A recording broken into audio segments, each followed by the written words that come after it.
अस्सलामु अलैकुम, खुश आमदीद प्यारे बच्चों। आज हम शशम जमात का सबक से मुताल्लिक़ मालूमात हासिल करेंगे। तो आप सोच रहे होंगे कि हमारा सबक आज कौन सा है। आज का हमारा सबक है ग़िज़ा। ये कहाँ से आती है? इंसान की बुनियादी ज़रूरतों में जहाँ हवा पानी शामिल हैं, उसी तरह ग़िज़ा भी हमारी बुनियादी ज़रूरत है।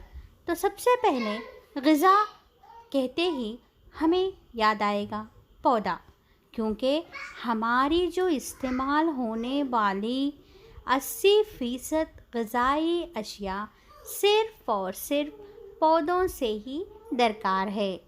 अगर पौधे ना होते तो ग़िज़ा का तसव्वुर करना भी एक नामुमकिन सी बात होती।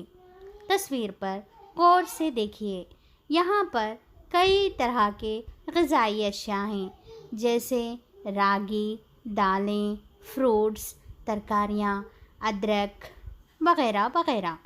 तो ये तमाम चीज़ें हमें सिर्फ़ और सिर्फ पौधों की वजह से ही दस्तयाब है।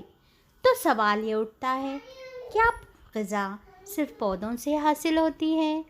जी नहीं, ग़िज़ा जो है हमें जानवरों से और पौधों से दोनों से भी हासिल होती है। तो जानवरों से हासिल होने वाले ग़िज़ाई अशिया कौन से हैं? जानवरों से भी हमें कई तरह के ग़िज़ाई अशिया हासिल होते हैं।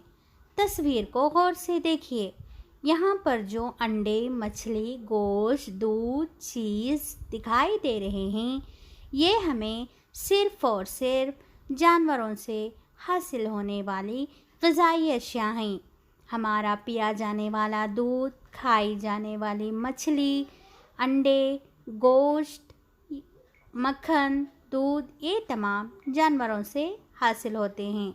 आज हम जानवरों और पौधों से हासिल होने वाली ग़िज़ाई अशिया को